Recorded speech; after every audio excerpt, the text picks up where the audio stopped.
Oh, hello, friends. David Vos here. It's a beautiful day here in Oklahoma. It's actually um, getting kind of getting dark. Um, I'm sitting here on my porch, and it's kind of it's cool. It's cool out. It's nice. I've got a cup of coffee and kind of put off doing a video today, and was just sitting around here and thinking about some things. Um, wasn't even sure if I was going to be able to do a video today, a podcast, a program. Um, I was just feeling like I needed to sit down and think all day. I just sat here and thought, kind of, and uh, was, there's something missing. I mean, I don't know. I guess ever since this COVID thing, it just kind of makes everything difficult because I can't be sure. It's hard to plan, like what's going to happen. I have a feeling it's going to get worse. Um, they're going to start demanding this, that, and the other thing, or I'm not really sure what's going to happen. So, but I'm not worried about it. Trust in the Lord, everything will be fine. I'm happy, but it makes for it's changed people's lives because now we're not certain. Uh, Everything is obscure. We're not sure what's going to happen, if we'll even be here in a few months. So, um, I was listening to somebody had made a comment on one of my videos I did, I don't know, a long time ago, a year or so ago. And I was kind of looking at those videos and they were very upbeat, and I was talking a lot about philosophy at that time, that little juncture. I was doing a lot of videos about faith and how we can find that inner spiritual person within us. We can do anything we want and ask whatever we will. And I really still believe that's true. Um, it's generally true that we can do that. But I'm not sure that it applies in every case. I mean, the Lord Jesus could have had anything he wanted, but he came to the world um, to demonstrate for his brethren what this life is all about. He could have said, hey, come on, Peter, James, let's go in the woods and build ourselves a village and, you know, have we'll just make the kingdom right here. I'm your teacher. Uh, we'll bring our wives. We'll create a kingdom, and in 500 years, we'll show them how it works. And but he didn't do that. I mean, there might be various reasons why both of these trains of thought can be true. I think it's still true that we can make any vision we want come true. I still believe that whatever you ask, you shall receive. And I do believe that means literally. And it's happened. It happens every day for me. But I was noticing that with the way things are going, there's a sort of a dark cloud over everybody's ideas and their plans. We don't know what we're going to do. It seems like there's naturally human beings have this ability to do whatever they want. We're free spirits. We can do whatever we want. We can be happy. I really believe paradise is possible for those who love the Lord, those who are full of knowledge and truth. But there is a huge concerted effort by the wicked one. You know, Some things, some barriers, some walls around you are very difficult to get out. Doesn't mean you can't. They're very difficult. Like if you put Houdini in a metal box and locked it, and you used my locks that I bought that he didn't know how to get out of, and you welded it shut with a welder, nailed it, and buried it in the ground 30 feet down, he couldn't get out. Jesus could. He could do anything because he's the Lord, but Houdini couldn't do it. Because we all agreed to come into this world, and we're all going to play by the rules. We have certain things like that's hard, this is soft, that's up, this is down. And we're giving these basic rules. That is our literally our conscious mind. And there's a difference between our conscious physical mind, the principles of physics, that we all abide by those laws, gravity and helium goes up and all of that. And the carnal law. The carnal law is something we're not under. It's the law of the ego. And the ego is more or less a dark entity. It's selfish. But it has a role. We've talked about that. The ego has a role before human beings become like God. They're animalistic. They're egotistic. Dogs and animals, they do for themselves. I'm not saying they don't have love. They don't work together at times. I mean, my dogs, they'll fight over their food. They have a rank, a pecking order. In the end, they love each other. They always forgive each other. But there is a certain rank. Mama goes first, and the oldest puppy, and then the other two, they're still fighting it out to see who's going to take third place. And at times they're a little selfish. They'll fight. It's kind of funny. I got one dog that, the black dog, the youngest puppy, the youngest black puppy, she's getting pretty big now, but she's slightly smaller than the little brown dog. They're sisters, but the black one's slightly smaller, and the little brown one could take Little Blue. The little bear could take Little Blue pretty well, I think. If she, I mean, it'd be tough because they're about the same size, but I think Little Bear can take her. But Little Bear has a different personality than Little Blue. Little Blue, she's very persistent.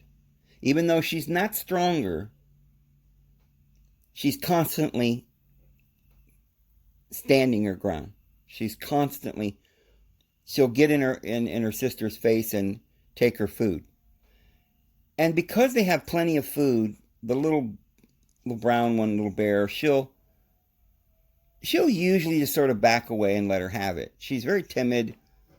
She's very loving, and I don't know if she thinks about it or whatever, but I think she just thinks it's just too much trouble to constantly on a daily basis being, fighting her sister over little crumbs. So she only reserves fighting when she's hungry or when it's really important. Then she whoops her. But most of the time, she kind of lets her sister rule, because she just doesn't find it rewarding to fight every day. And I think that's the thing with the black one, the little black one. She's found that she might not be bigger than her sister, but she can wear her out mentally. But they still love each other. They take care of each other. They'll wrestle and play. They don't have any hard feelings. But that's the nature of the animal. They don't sit and ponder the meaning of life. They probably don't even realize how old they are, or how much longer they've got to live, or whether or not they fear death or anything. They don't think about that. They don't know about that. Doesn't mean they're not intelligent and they don't know what's going on. They don't have feelings. But they don't have the ability to be more aware than just that egotistical nature within them. They have very little ability to go beyond that, to have kindness and love between each other. They will do it. They have it. They're not as dumb as, you know what I'm saying? They're very intelligent. They're not as like perhaps a chicken just walks around. All they know is to eat. That's all they do. They wake up in the morning. If they're a rooster, they crow. That's what they know. They nurture their babies, and they do their thing. It's a very simple life. But as you go up the scale, these animals have more and more connection to a higher awareness. Starts leading into contemplation. I think human beings still have access to their ego, and we have to fully get over that. And so we're you could never, even though you could say, well, mind over matter is possible, so the dog, they're physically capable, the dog could do just, like how would you put that? Like, theoretically, it is true, even though the dog doesn't know it's true and would never be able to achieve being born again. Dog at their stage would never be able to achieve righteousness and, I don't know about righteousness. Righteousness just means right action, and they have right action.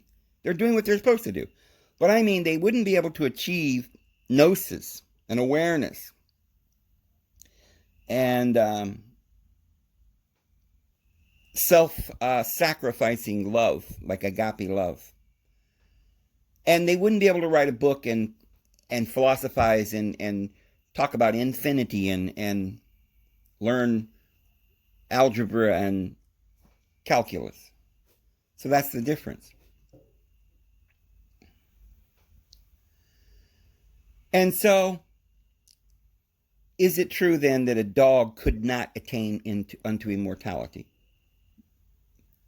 Yes and no. Eventually they will attain to immortality. I believe that. I believe the Bible teaches that in 1 Corinthians chapter 15, verse 40, around in there, that eventually the animals will attain unto salvation. They'll graduate from fish to birds, to mammals to men, and one day beyond. But it will take time. A baby can walk, learn to walk, but they have to learn. See, these are principles we have to get straight. Yes, the baby can walk. Any baby can walk, as long as they're not, well, even a baby that may be born with a defect, and they literally cannot walk. Again, they will have another chance. Every life we live, sometimes we have disabilities, and we overcome the disabilities the best we can. But there are some things that theoretically any human could do, but because of disabilities, we might not be able to do it. And that just means a physical disability is no different than a mental disability. They may be both one and the same thing in a lot of ways, because the reason you were born into the world with that physical disability might be something that you're working on spiritually. And that doesn't even necessarily mean that you're suffering for something you did wrong. It may be that you chose to come here in this world blind. Perhaps that is going to give you some sort of experience that you needed on your path to become like God, to become eternal and immortal, to become the children of God. But at the moment when Job was sitting in his pile of ashes, scraping his ulcers, that's where he was, and he couldn't get out of it, and it was painful. What with patience we will win our souls, the Bible says. With patience we will win our souls. So, is it impossible? Everything you ask, you shall receive. That doesn't mean you always receive everything immediately. And another thing is what we ask and we receive is what we ask from our inner spiritual self. The ego asks for a lot of things. It's always changing its mind. Oh, flashy car. I want that red car. Oh, there's a green car. Oh, I want the green car. And so sometimes you'll get what the flesh wants because fear can bring things just as much as faith. If we're afraid of a boogeyman, the boogeyman might just appear. If that's all we're worried about is boogeymen, then at night we dream of boogeymen because we're scared out of our minds and we have a nightmare. So any strong desire or thought or intentions can bring about and manifest things. So can you do anything you want? Yes, you can. The question is, what do we want? Where are we at in our evolutionary advancement? Because some people enjoy the pain for right now. They seem to just, it's almost as if, like I knew a guy growing up close to the family on my brother's side. Well, I won't say who it is, but there was a person that used to know when I was young, and they were saying he was very curious as a child, as a baby. When he was a young person, he took apart his father's drill because it was a diamond bit, and he wanted to see if he could get the diamond out. And he was very curious. It was, he ended up doing a lot of different jobs. One time he was driving one of these big scrapers. I don't know if you've ever seen one of these things. They're huge. The tire, a large man doesn't even come up to the bottom of the rim on the tire. The vehicle itself is like huge. You get these big buckets at the bottom, and they're very long, and they go and they scrape the dirt. They use them in big mines and stuff. They're huge, and they cost, I don't know how much per vehicle, probably like $1 million. I don't know. They were very expensive. So you didn't just let anybody drive these things. You had to be pretty good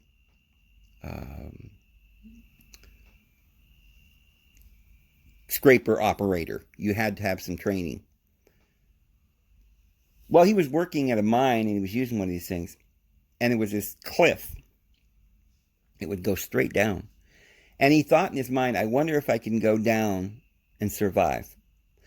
Now, I don't know what kind of a person thinks like that, but he did. And so he turned it and drove that scraper down the mountain. Well, of course, probably cost the company a lot of money, but he survived.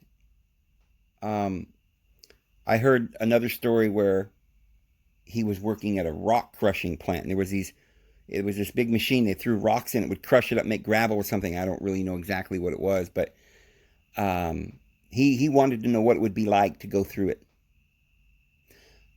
Yeah, I know, it's crazy. It doesn't even sound reasonable, but the people I heard the story from were telling, they don't lie. So I know that this happened.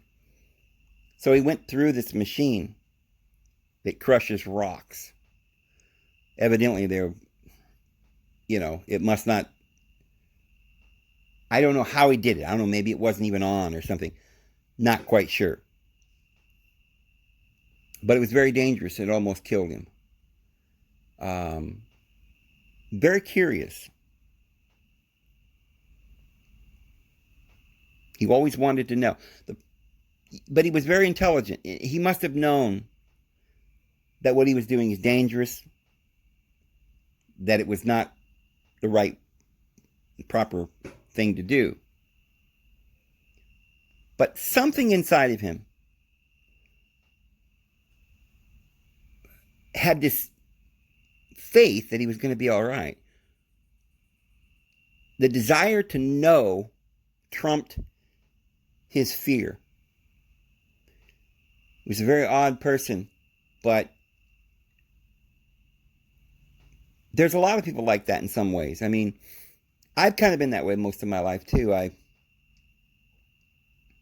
purposely I never wanted to be, like, I wondered about this myself. Like, a lot of times I'll hit my hand with a hammer when I'm working.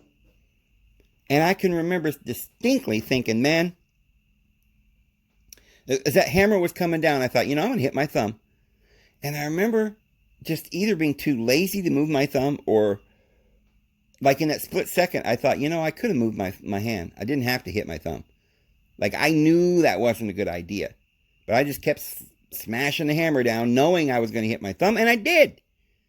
And then I'm dancing around on one foot going, ooh, ah, ooh. And I'm thinking, why did I do that? I knew I was going to do that.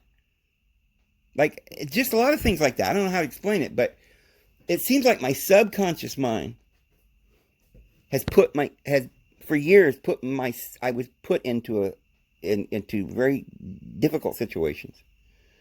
I spent several nights, and I'm not going to go into describing it. I've actually described a couple of these incidents in some of my other videos, but I've spent several nights in my life where I should not have made it through the night. It was that serious. And I could have avoided those nights. I took a risk. I walked into an area and got myself, I was hanging on a cliff in one particular situation. And I shouldn't have been there. And I knew it was a risk when I started. Well, I didn't die, but it was a close one. And it gave me, I guess, experience. But what I'm trying to say is that sometimes our subconscious mind wants things that on our outside, in our conscious mind,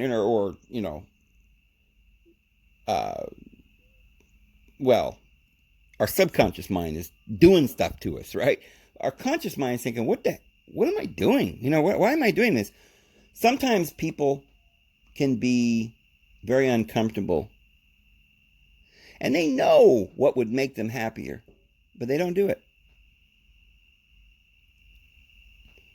Sometimes we have a stubbornness about ourselves that we want to do something our way, even if it's more difficult. So I'm not saying that a person couldn't do anything they want. The problem is there's several problems. One, what do you really want?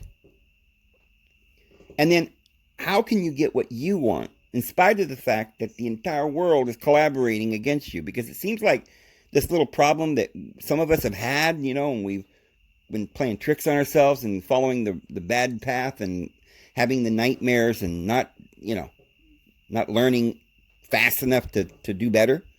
Well, it seems like the whole world is in this mode. And all the other people, all of our families and friends, they're all running around doing crazy things, thinking that that's a good life, but it's not. And now the world chose unrighteousness instead of righteousness.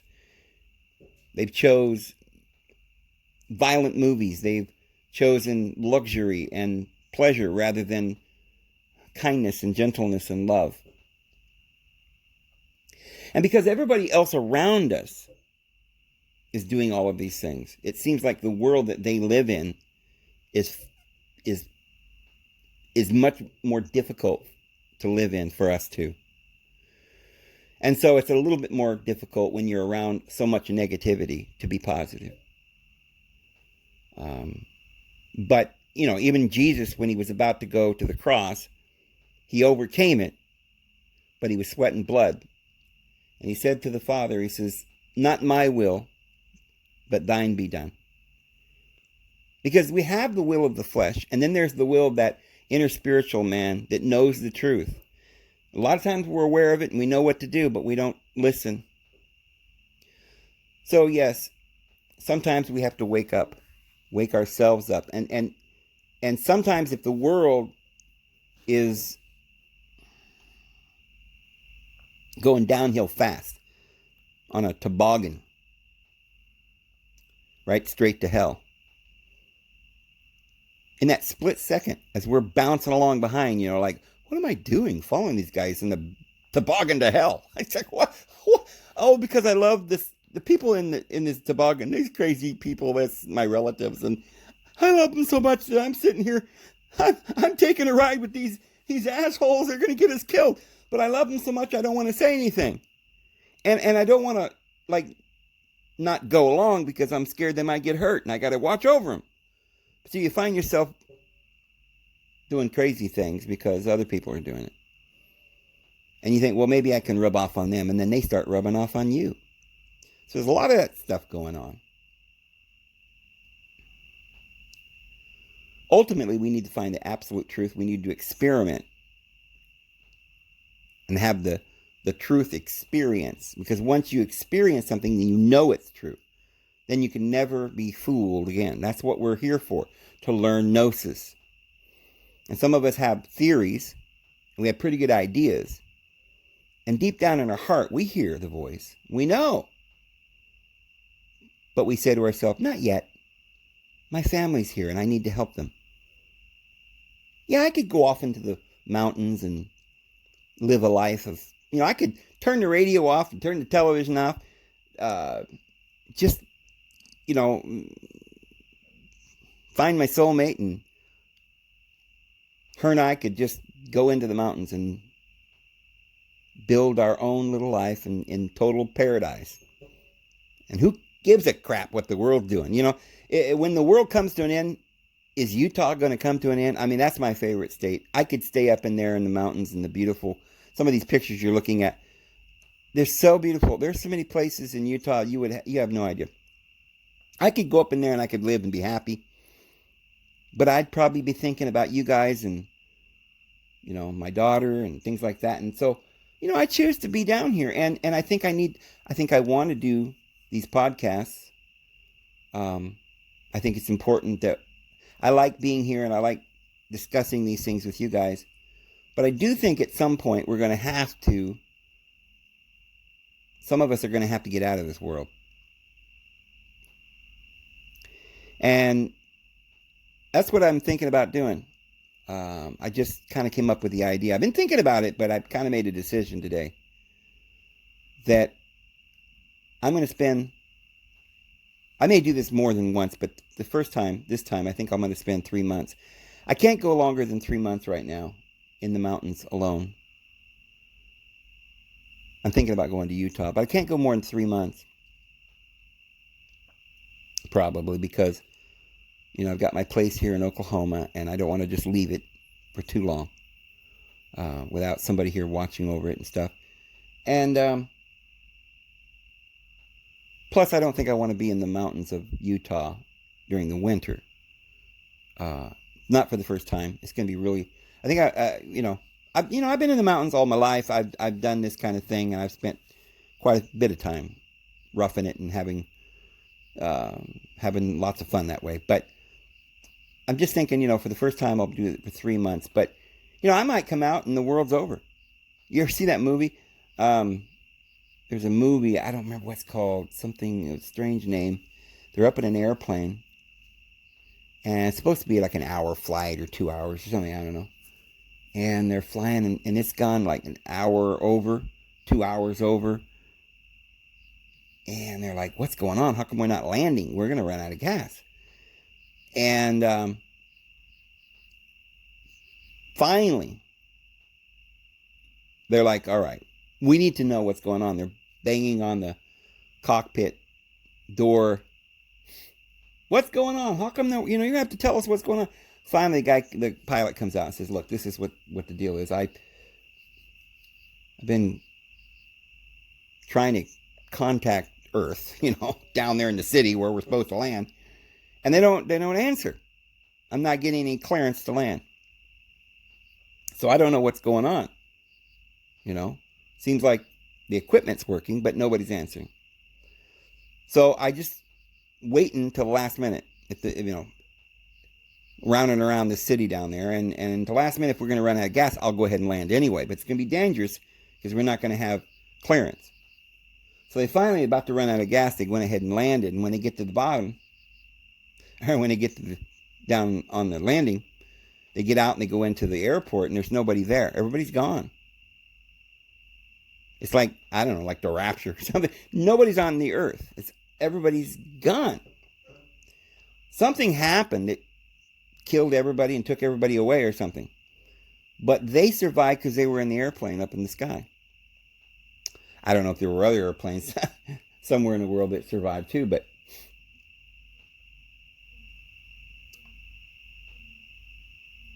Anyway, I don't know why I gave you that illustration, but it might be that way too. I mean, in other words, like, yeah, if you get caught up in the world and you start watching the news every day and you're like, oh my goodness, listen to what Pelosi said today, oh my goodness, COVID, this and that, you got to wear a mask, got to go to work. What if we just forget it? You've heard of the idea, well, just turn your TV off and just go and live your life. Well, it's kind of hard to do when there's roadblocks and you got to wear masks everywhere and stuff. But what if you just left? What if we just walked away and went up into the mountains? Well, the ranger would probably come and tell you to move on, But there's ways, especially if you're just one or two of you, and you get your tent or whatever, and a hatchet and some things on your backpack that, you bring with you. A lot of people couldn't live for 3 months in the woods without, you have to take a fishing pole. You have to find some way to survive. But if you knew how, and you had that inclination, you weren't addicted to the world. I mean, it doesn't take long when you're in the wild, and pretty soon you start getting weaned off of the world and start enjoying it up there. At first you're thinking, oh my goodness, there's too much peace. I got to go home. Somebody might be texting me. But if you get over all that, you begin to find this peace. And you don't want to go back. Like Jeremiah Johnson in the mountains, living a life away from the rest of the world. Well, the earth probably isn't going to go anywhere. Even if the world came to an end. They could be having World War III, and if you were out in the mountains surviving off the land and didn't watch the news, you might not even know what happened. You could be as happy as a lark. So yeah, human beings, regardless of what happens to the world, unless we're at that stage of evolution where the earth blows up and the sun explodes into a nova or something, or I think it'd take hundreds and hundreds, if not probably thousands and maybe millions of years for this planet to die. But I'm not worried about the planet dying anytime soon. Although I know we hear on the television about every 5 minutes that global warming is going to kill us all in 10 years. Well, I don't believe that. And besides, I think before we would ever kill the earth, I think the earth would probably kill us. Or our society would kill us before that. So I ain't too worried about the whole earth globe perishing. But what I'm saying is that things are getting pretty stupid. And it affects you. All this negativity, all this blah, blah, blah,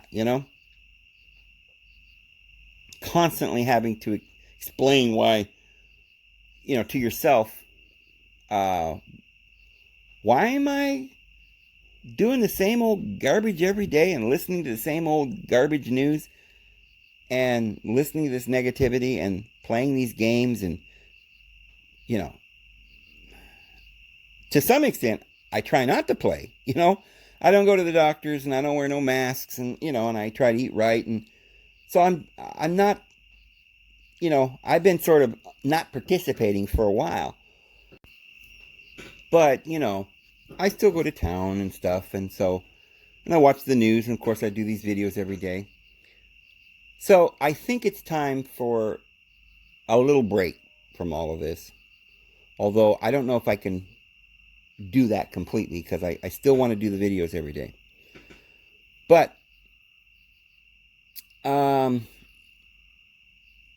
I think I've just about decided that I'm going to go ahead and probably go to Utah. There's beautiful places in Utah. A lot of national parks up there.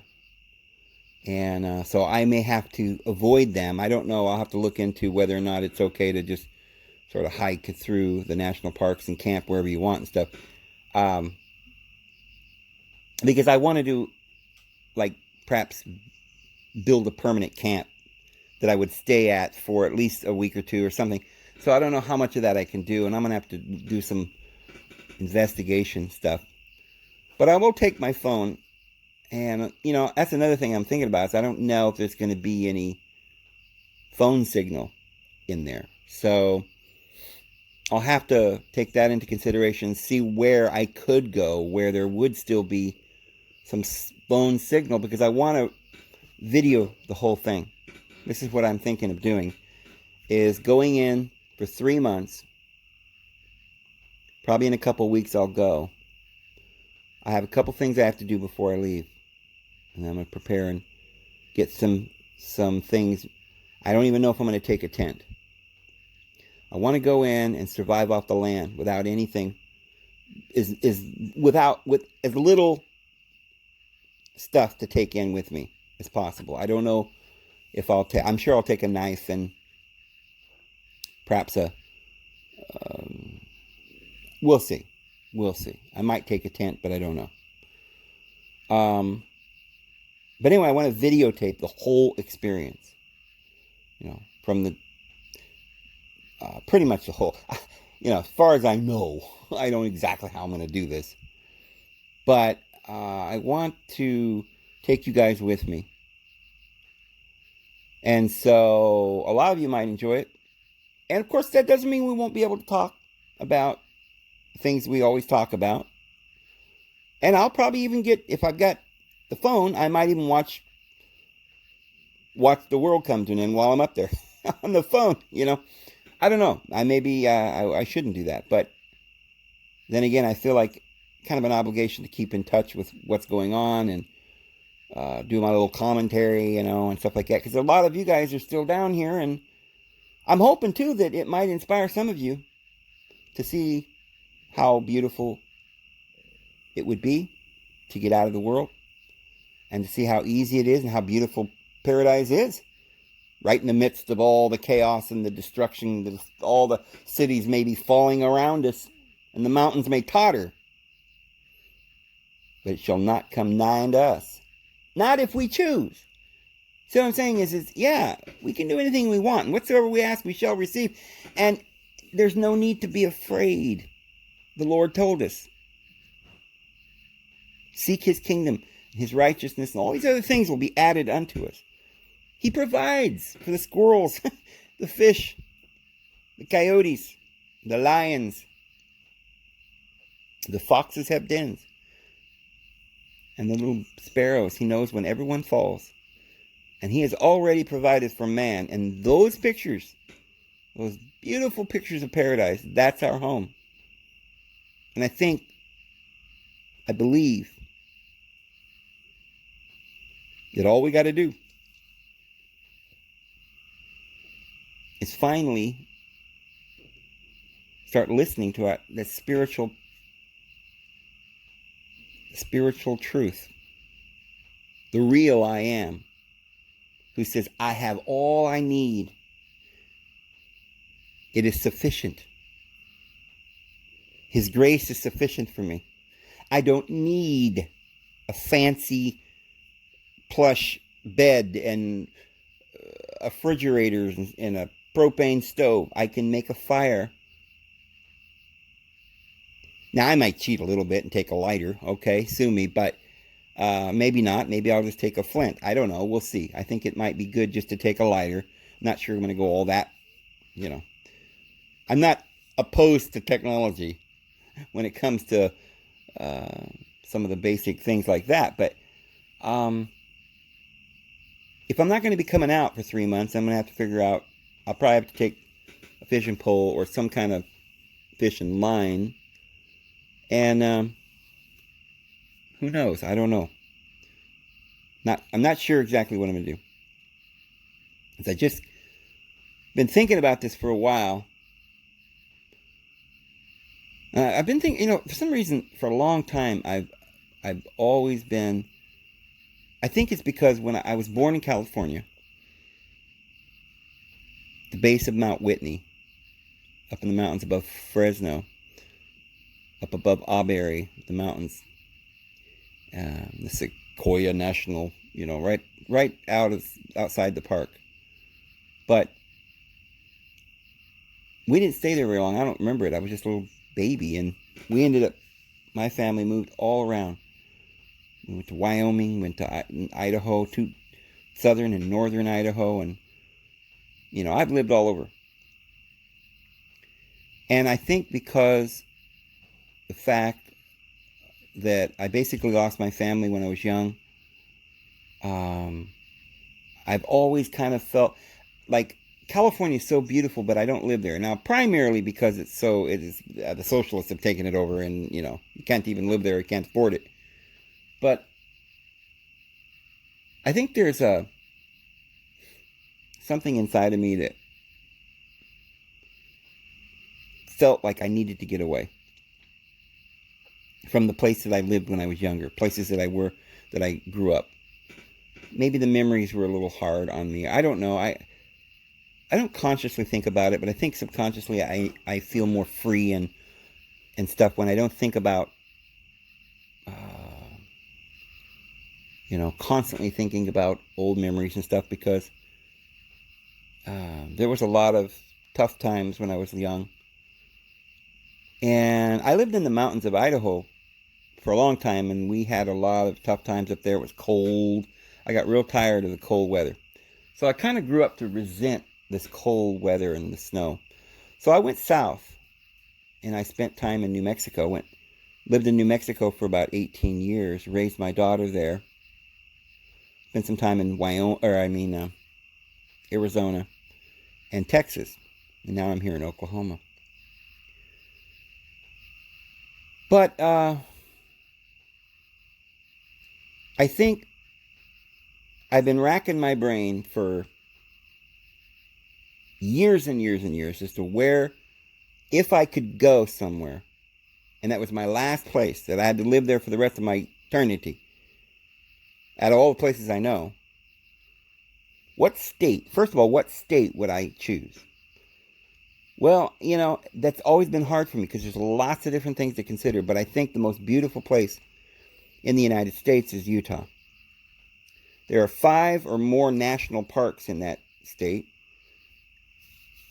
The whole, most people don't know it, but there is a place called, was it Dead Man's Horse or something, or Dead Horse or something? It is so spectacular, it looks a lot like the Grand Canyon, and in fact, it's just about as magnificent as the Grand Canyon. Something that amazing that very few people have ever heard of it. It literally is this huge, deep, deep canyon that, if you didn't know any better, if somebody just took you there and blindfolded you and took you there and then opened the blindfold and said, where are you at? 99.9% of it, probably 100% of everybody would say, I'm at the Grand Canyon. But it's not. That Grand Canyon, all of that thing going on there, it's just one little spot there in Arizona. Man, it's beautiful. It goes down to Sedona and all that too. But through Utah, it is vast. There's Bryce Canyon and Arches, Zions, Canyonlands. I don't remember all of them, but at the moment, but there's lots of different amazing places. And then there's another 100 different places that aren't national parks, but are just as beautiful. There are some little lakes that are so astoundingly beautiful, and very few people have seen them or gone there, that it blows the mind. The water in some of these places, first of all, there's a lot of red rocks, or different colored orange, red, and white striped rocks and stuff. It's beautiful. But in some of the areas, it's just beautiful red bluffs and rocks. And some of these kind of jetting up out of this lake, like little islands, this red rock. But the water is this crystal blue. It's the most turquoise, crystal, aqua color you've ever seen in your life. It's just like the most pure and pristine place you've ever seen. The colors, the sunsets, the rugged canyons. It's just magnificent. So I think for me it would be Utah. But the problem is it's just really difficult. There are places in Utah you could go get land and stuff up around northern Utah and stuff, but maybe some of the further west area, northwest. But pretty much the whole state's beautiful, but some of the more beautiful areas, most of Utah is all government land, parklands, BLM, National Forest, whatever. So you probably wouldn't be able to even buy. And then maybe some of it's reservations, Native American. So there's not a lot of places that you could go and buy land and get a ranch and that kind of thing. There's just a few places for sale, probably in the southwest corner around Cedar City and St. George's. In that area, there's a little bit of land for sale in that area and stuff, maybe around Salt Lake. But most of the state, it's a huge state. It's just like paradise. So I don't know if I could even find a place to buy, and if I did, nowadays land is so expensive. If you're looking at a permanent place to buy, you could own it. I don't think you'd ever be able to afford anything up there. But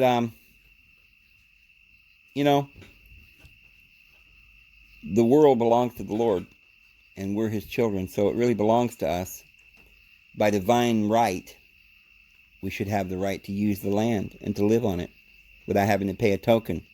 And I think we need to, all of us, we need to start realizing this is the truth. We need to start taking back our heritage. And so, I don't think we'll ever be able to do it unless we just decide we're going to do it. We got to start somewhere. And I've been saying to you guys, hey, a lot of you guys, I don't know how many of you have really been thinking about what I've said, but I think it's time that we get out of the world. Go somewhere in the Rocky Mountains or in the Ozarks or something. And, but as I was contemplating this whole thing, I think, I've had a few people kind of text me and say, yeah, I'm going to do that one day, Dave, we'll see it one day maybe, and stuff. But I think that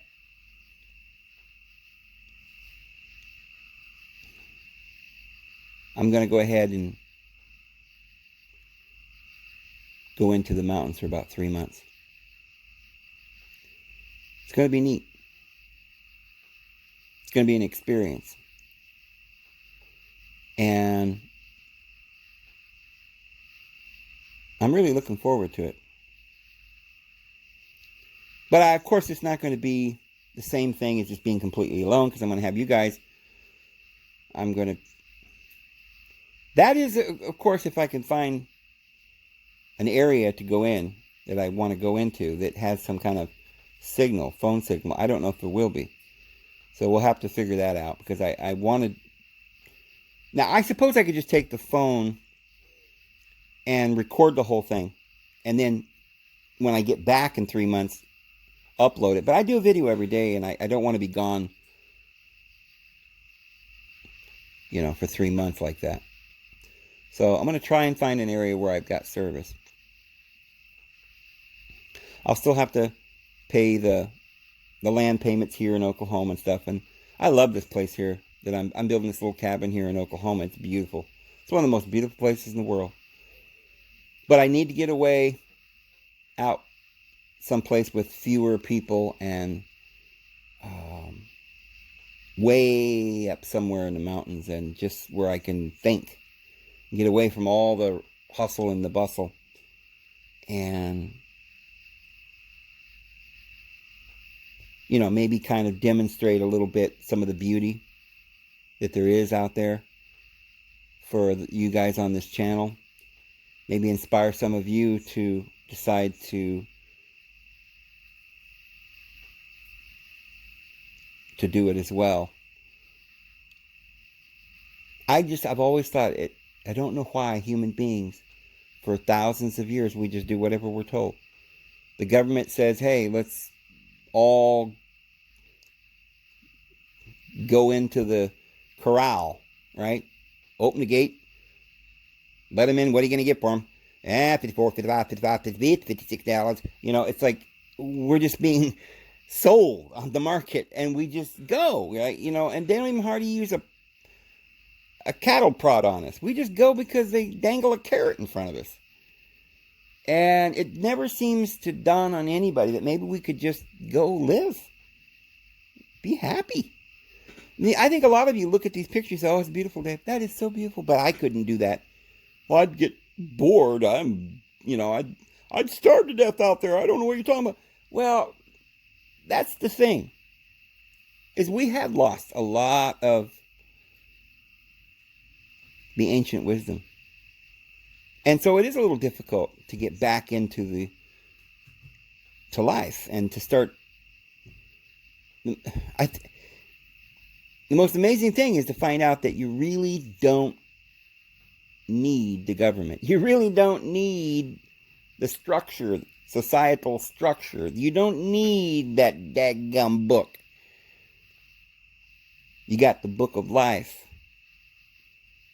You got the Holy Spirit within you. You don't need a man to teach you. She will teach you.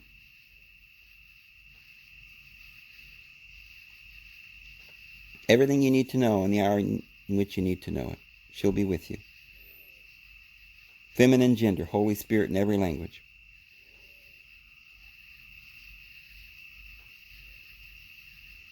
So, our Father in heaven and the Holy Spirit will always be with us no matter where we go. And they'll guide and direct us. If we listen, but it's hard to hear their voice down here in the city. Even when you're out in Oklahoma building a cabin, if you go to town every day and you're, all involved in the hustle and the bustle, it gets a little negative. So, that's what I think I'm going to do.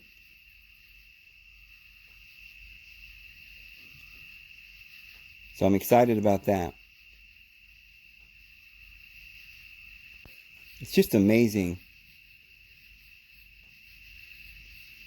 the beauty.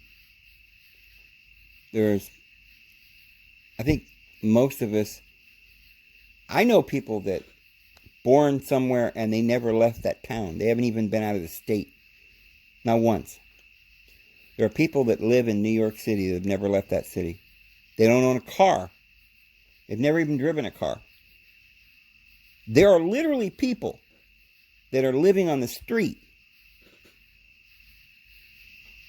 strung out on crack or something, or meth. And for I don't know how many generations now, their family has lived in the slum. And they see pictures like this and they just think, I don't know what happens. I don't know what I think people get addicted not just to the television and the way of life and got to have a car, you got to go to work, got to do all this stuff.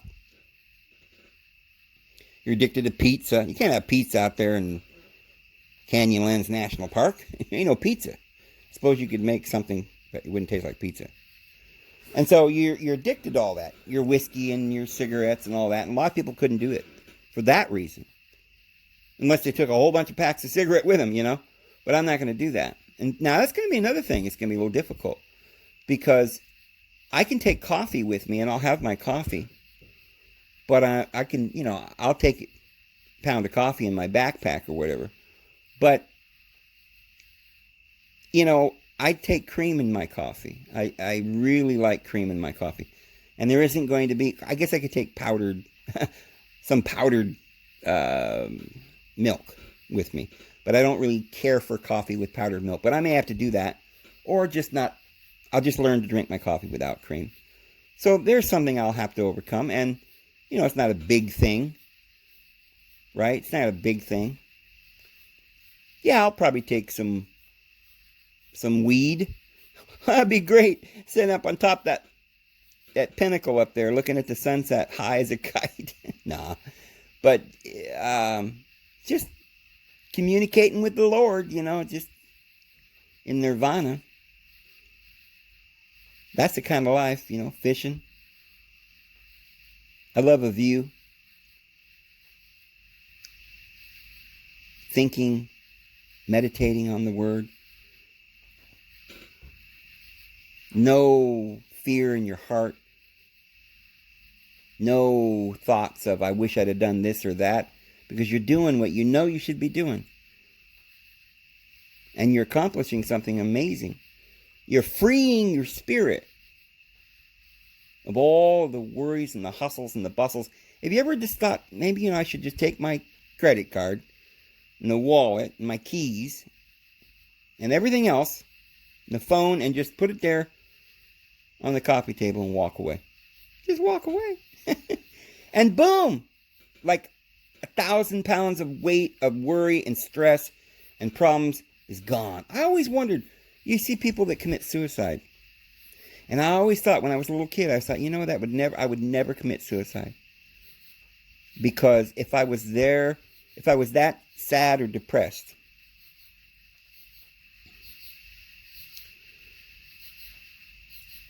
I would walk away from it. Like, what is it that's depressing you? You don't have the rent. You don't have, if you were so mentally out of it that you didn't want to live anymore, I always thought to myself that I would probably just do what I just said, take my wallet and everything out and lay it on the counter and walk away. And I knew in my heart that as soon as I got down the road about 20 miles, I'd forget everything. It'd all be in the past. It's like going down that rabbit hole. You go into a different world. You no longer worry. I mean, we always do that. Like, something's on your mind. You mourn for something you lose or whatever, and eventually you forget, and you get stronger. And doesn't weigh on you as much, and you find some other thing to live for.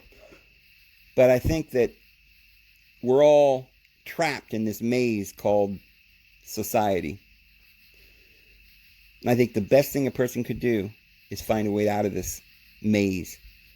And then all of our problems are solved. At least the person who gets out, their problems are solved. I think the only problem,